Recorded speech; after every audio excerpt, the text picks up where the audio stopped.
Well, let's discuss the evolution of holiday shopping on MSU Today. And coming back to talk with us again are Forrest Morgeson and Ayalla Ruvio. They're professors in Michigan State University's Eli Broad College of Business Department of Marketing. And it's good to welcome you both back to the show.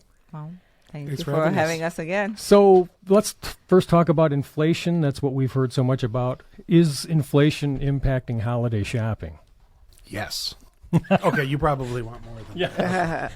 Absolutely. It's impacting us in a wide variety of different ways. Obviously, we're actually coming off a period of a couple of decades where we haven't had particularly high inflation, at least by historical standards. We've had really low and steady low inflation for several decades now. And so this has been a massive shock to the system of a lot of consumers, seeing these price increases in really short order and at a degree that we're simply not used to. And they hit us in the pocketbook directly. Gas prices were the big one. Those have gone down a little bit as we talk now, but they were at really, really, really high levels outside of global conflicts that we've seen over the past few decades. Outside of those contexts, they were higher than they had ever been. So it really has an impact on us as individual consumers. So inflation is a fluid term. There is the objective side of it, and we can argue all day long whether or not we are really in a recession. Is it a technical recession? Is it an earning recession? That remains to be seen, right? However, there's also the subjective feeling, and the subjective feeling is definitely there. People do think that we are in a recession. Inflation is here. We all are paying much more for almost everything that we buy. And it is true that we are now seeing sign of prices starting to come down, but we need to remember that we have monetary policy that is geared towards lowering demand, so prices will ease up a little bit.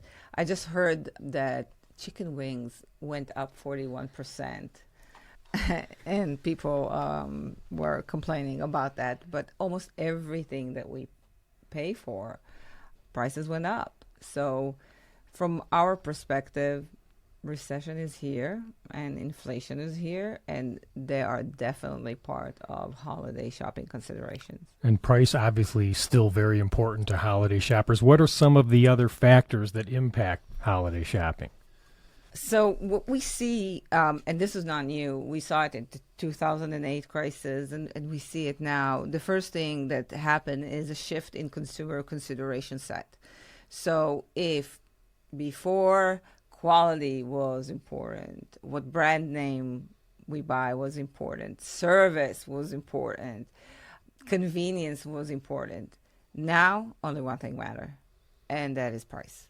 That's the only thing, or not the only, but the major thing that consumers are looking at is how to cut on price, because prices are high. I mean, it's just a reality.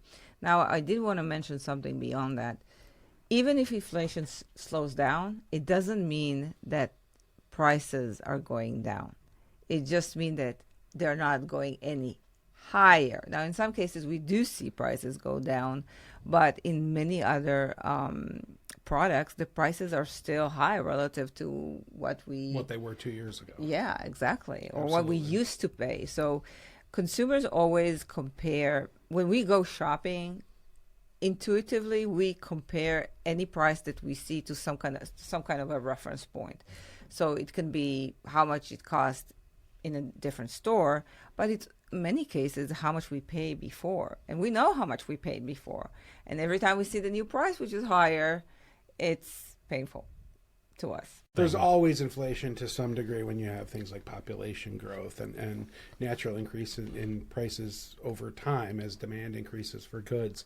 But yeah, inflation is relative to what they had been before. So as Ayalla was noting, if we get back to 1% to 2% inflation like we've been running annually for the past few decades, we still are gauging that off of those now dramatically increased prices after this run of really high 8 and more percent inflation across a variety of industries. So the prices are to some extent here to stay, right? Yeah. They're going to be fixed at this new higher level for most industries. It's just trying to get that rate of increase to go much lower. And in some industries they'll recede a little bit as well. We'll have deflation in some of those industries, but for the most part we won't. And aren't the supply chain issues involved in some of this price rising too? There were certainly drivers for the dramatic increase in prices. There's no doubt about that. We've seen it. But we see supply chain pressures are winding down. Prices not so much. So I just heard that container prices went down to $2,000 as they were before. But it will take time for that drop to roll over to the consumer. Right. I think for the American consumers, more than anything, gas is an indicator of inflation, and I believe for every $100 that consumers are saving on gas, they will spend $150. So the moment gas prices elevated, consumer are starting to think. And carefully. of course, gas prices have an effect throughout the supply. Gas prices go up, everything goes up. Yeah, Right? everything you buy. And Ayalla, you obviously made it clear price is the most important item for shoppers to keep in mind. So what are some strategies to be more cost conscious when we shop? Oh, wow. First thing, you pay cash. And that's a lot of our consumers said that. We are paying cash. Why? Because you can control it. You have cash, you pay. You don't pay, right? So that will be one tactic. They're very planned. So one of the things that are very indicative to recessionary times is how calculated consumers are. We see a big drop in impulse shopping. The list for the holiday shopping especially says exactly who are you buying the gift, what type of a gift you buy. Everything is well calculated. Some people will be quite fired from the list, but that's part of the consideration that consumer will make. And then there is the hunting for the best deal. So consumer will spend much more time in finding the best price that is out there for what they want to shop. And I think an important part of that, too, is that consumers are more able to do that kind of really rapid and efficient price comparison. Unlike 25 years ago when it was, okay, well, I'm here. I may be able to find it for a better deal, but to find that better deal, I'll have to drive 20 or 30 miles, and I don't have the time for that, and it would ultimately be a waste of money to do that. Now we can, hop on the computer real quick, check 4 or 5 stores for the price and say, okay, this place has this thing at the best price. I'm going to drive there for this good. I'm going to drive to their competitor for this other good that has a little bit of a better price. And so that kind of, price sensitive and price comparative shopping is a lot more possible now than it used to be. And another tactic that the consumer will take will be spreading their shopping for a longer period of time, for the holiday shopping, I mean.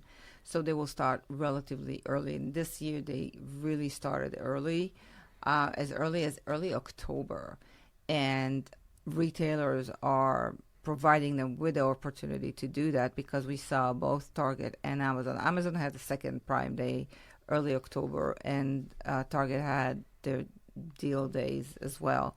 So consumers are willing, even if they think they're not getting the best deal out there, which they don't think so. They actually think that this is the best that prices will be.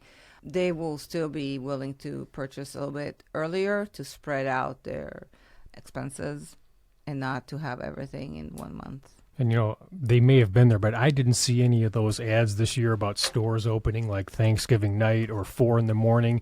Has Black Friday, has the impact waned there a bit? Cyber Monday, I guess just the general question is, how has holiday shopping evolved over the last couple decades, and where do you see it going? Yeah, well, it's obviously changed a lot. I mean, we've seen just huge structural changes to the way people buy and sell goods over the past couple of decades, and I don't think any of that's going to change. And one of the things that has really changed there is that, with this ability to go online and buy most of what we want via the internet, we don't really need a Black Friday anymore. It is much more sort of a relic of the old economy, when all of the retailers sort of, colluded to get together and say, okay, we're going to make this day the big day for us. We'll all offer, make special offers on price and discounts to consumers on this one day, which will encourage sort of all of society to come out and shop on that day. Now with, sort of the disaggregation of the economy through electronic commerce, electronic retailing, and these sorts of things, it really isn't the same as what it used to be. It's much more a benchmark now of an old era. I think this year what was really striking to see is that you didn't get better deal, not on Black Friday, not on Cyber Monday, or the difference between them, and not in-store versus online. And I think that really chilled out consumers and their shopping behavior. I think that if companies next year or the year to come will bring back doorbusters and really good deals in the store, you will see those behaviors again. But there's no reason for a consumer to get out of the way to get the best deal if nothing really changes from October to Black Friday, or from Black Friday to Cyber Monday. It's one long weekends of sales. I actually heard a lot of people complaining that they didn't get better. They were hoping for better deals and they didn't get it, or they thought Cyber Monday will be better deals, and that didn't happen. Because you can compare now. You put the item that you want in your wish list or in your shopping cart, and you can see if the price dropped, and it didn't. So consumers were pretty frustrated about it, and I think that will be something that companies will change in the following years. I think it's kind of interesting that one thing that has evolved over the recent past is that it's sort of an always discount prices environment that we live in now. They're not special days for discounts anymore. One of the sort of the table stakes that you need to bring to the game if you're going to be a big retailer is low competitive prices. And so, 30, 40, 50 years ago, you may have been able to say, we're going to have this one day where we slash prices. But normally we're going to have big markups on our items. Those days are over. Everybody offers really, really competitive prices, because if you don't, you're going to get, eaten up by the Amazons of the world that are always offering really low prices, barely making profit on a lot of the SKUs that they have on that website. And so, it's sort of always Black Friday now. And I think that part of the problem, to kind of complement what Forrest was saying, is our expectations. We expect to see huge deals on Black Friday, and we are not happy when we don't get what we want, or if we got what we wanted, we see it again a month before or a month later. So I think that strategy and the fierce competition actually hurt company, but I do believe that at some point they will learn how to optimize that in a way that they can motivate consumers again, because consumers wait for Black Friday. They want to see a significant drop in prices, and if they don't see it, and if not, they're not getting it, they're not happy. So I think that what happened was that companies, because they started so early with the sales, like Forrest was mentioning, they lost momentum. I mean, there's so much you can do, and there's so much you can drop without causing loss. Now, the other thing is also they struggle with inventories. They have huge inventories. I went to Walmart right after Black Friday. It was sunny Saturday. It was packed with stuff. I've never seen Walmart so loaded. I mean, you couldn't even walk. It was piles of clothes and electronics. I mean, just walking around with a cart was almost impossible. And if you remember Black Friday with previous years, the store should have been empty, and it didn't happen.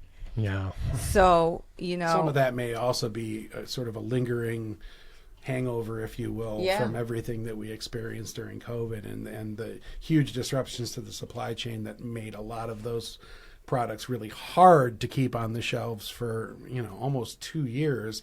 And then suddenly that's sort of over. And now we've got, new struggles with, potentially recessionary economy. And so it's hard for these companies to, accurately gauge how much they need to have on their shelves throughout the year. Yeah. But now the end of the year is approaching, and companies will have to clear shelves, and prices could get some great sales in early January. Exactly, and now you aggravate consumer even more because they spend money on Black Friday, and that was not the best deal in town. So it's hard to calibrate all those factors in the right time and in the right way, but companies will have to force doing that. Thank you, Forrest and Ayalla, for talking with us about holiday shopping, and great to have you on the program again. Thanks for having us. Thank you. That's Ayalla Ruvio and Forrest Morgeson. They're both professors in the Department of Marketing at the Eli Broad College of Business at Michigan State University. And I'm Russ White. This is MSU Today.